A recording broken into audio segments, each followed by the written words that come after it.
All right, what do we have here? We have the Kwara. This Kwara story is scary. I mean, what is happening in Kwara recently has been quite scary. Explosions in Kwara, blood in Kayama. Is the North Central becoming the new front line for the insurgency? While the political class celebrates defections in Yola, a tragedy is unfolding in Kwara State. Police confirmed this morning that a powerful IED explosion ripped through a commercial vehicle near Woro in the Kayama district, claiming at least one life and leaving many injured. This follows a horrific massacre of 160 people in the same region last month, if you remember. Security experts are warning that Kwara is becoming a new frontier for Islamist groups pushing southward, overrunning military camps and targeting civilian infrastructures. The president just returned from the UK with promises of security cooperation, but the bombs are still going off in the heart of the country. Are we winning the war on terror, or is the enemy simply moving closer to the gate of the south? Let's have your sharp edge, sir. Let's see what you have to say about this. Oh, so sad. But the reality is that while people are drawing attention to about 160 people killed in the same area a few weeks back, have we suddenly forgotten, or are we so numb, or we think it's the normalization of the abnormal by simply choosing to forget that only this last week during the Ramadan period, these individuals, these elements who have chosen to continue to foist terror on Nigerians and Nigeria as a country, how they struck in multiple places in Maduguri only last week. And the indication, the lesson taken away from that, particularly with the heroic response of the Nigerian military that was able to let us borrow, at least for once, in a positive way, the words of Donald Trump, that the Nigerian gallant troops that were able to obliterate or annihilate, like they say in Nigeria, about 80 insurgents this past week. So if anybody is thinking, oh, this is approaching the frontiers or the gates of the South and what have you, I think it is a way of underplaying the seriousness of the fact that this is something that has engulfed the whole Nigeria landscape, and that is a tragedy. President Tinubu, while people were still picking bones and mangled flesh of compatriots in Maduguri, instead of doing the nation or doing the slain citizens the honor of being properly mourned, decided to go kiss up to the Royal Majesty's ring in Windsor Castle in London, and the rest of us, or let's say we don't live in Nigeria, but the rest of our compatriots back at home were left to do the mourning, to also do the all commiserations that the occasion called for. So if an IED, improvised explosive device, has gone off a public facility, a public or community vehicle now, one killed and several injured, it's simply what has now become the reality of Nigeria, and which continues to expose the weak fundamentals of the security architecture of Nigeria as a country. People don't like anybody to ask the National Security Advisor and then the hierarchy of a Nigerian Security Command, the military, the police, the secret services, and what have you, the intelligence community. Nobody wants them to be ties. Nobody wants them to be asked questions. They think it's all politics. But honestly put, when things like this happen, does it not also does it not call for anybody to really be serious and say that, oh, what kind of political leader am I if my citizens get slaughtered? Just, I mean, worse than chicken. I mean, chicken would even be killed on industrial scale every day. This is what Nigerians now come to be the reality of living within that geographical expression called Nigeria. Because I don't want to see it as a kind of a failed enclave, but it's almost going towards that.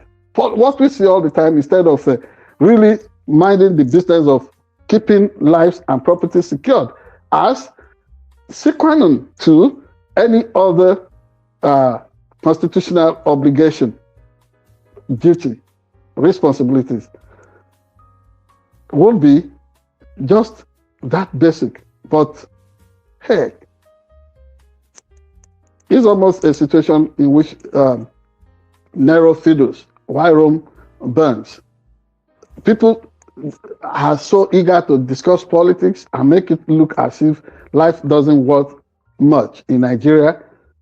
So, in Kwara the other day, it happened. It's still happening.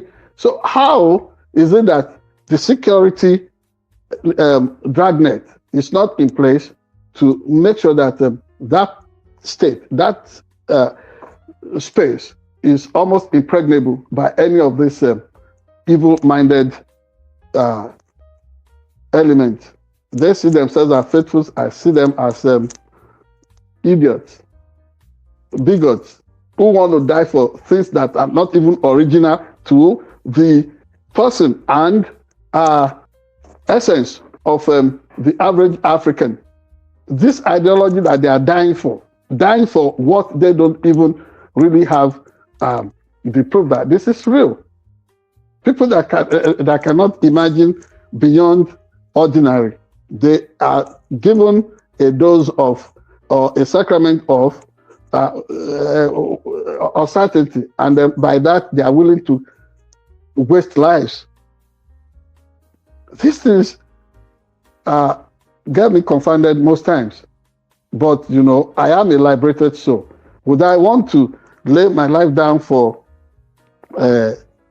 some tales told through the prism of Arab night storytellers or something, or the fantasies of some Western religious elements? Certainly not. I would rather struggle to understand my own soul, who I am, and then my purpose, instead of just wasting people. So what Nigeria must do, if the killings, whether in Kwara, Kogi, Ondo State, because Kwara is just representational, a micro representation of what is going on all over Nigeria. Whether it's in whether it's in Maiduguri or Zamfara, all over Nigeria, we play too much politics. We think of stomach infrastructure instead of first struggling to be alive. Struggling to be alive, keeping everybody secured. We are not doing that.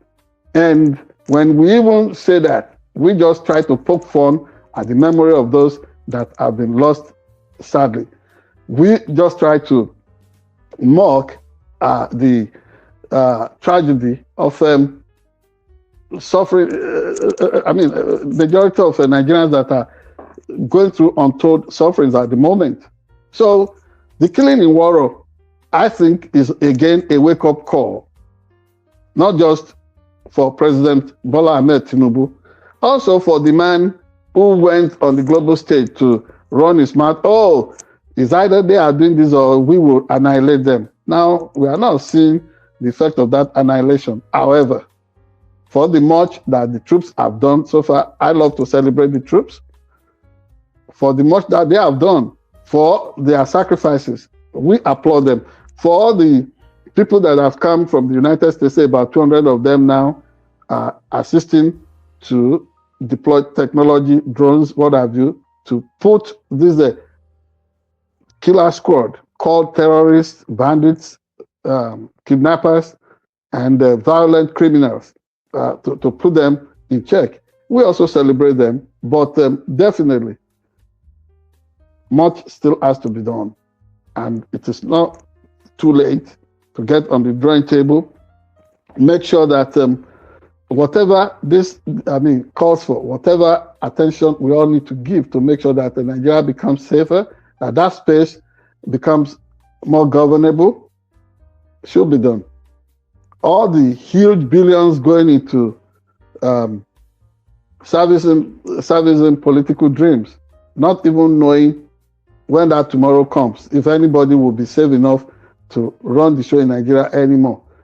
Such money should be put to good use, making sure that necessary equipment, necessary remuneration have made available, not just to the troops, but also make sure that they are well funded, and then run out the what do you call them? The crisis merchants all over Nigeria. We must do something to run them out of business. Otherwise, this cycle will continue endlessly. How do we justify? Does it make anybody happy to hear that Nigeria is ranked among the first 5 worst places in terms of terrorism in the world? Certainly, that is not where we want to be. We should look at, countries that were ranked alongside Nigeria way back in the 60s, where they are today. Certainly not in the committee of terror-ridden countries. And we must aspire to go for something better than having our citizens killed, running ineffective security system. There must be something that says, oh, Nigeria is the hope of the black world. But the way we are going, democracy is flagging and failing in Nigeria. Are we also going to fail in terms of keeping the country alive as an entity, making sure the nation survives? Not just food for thought for me or you, Ola, just all of us, Nigerians at home and in the diaspora. Let us think deeply about this. There must be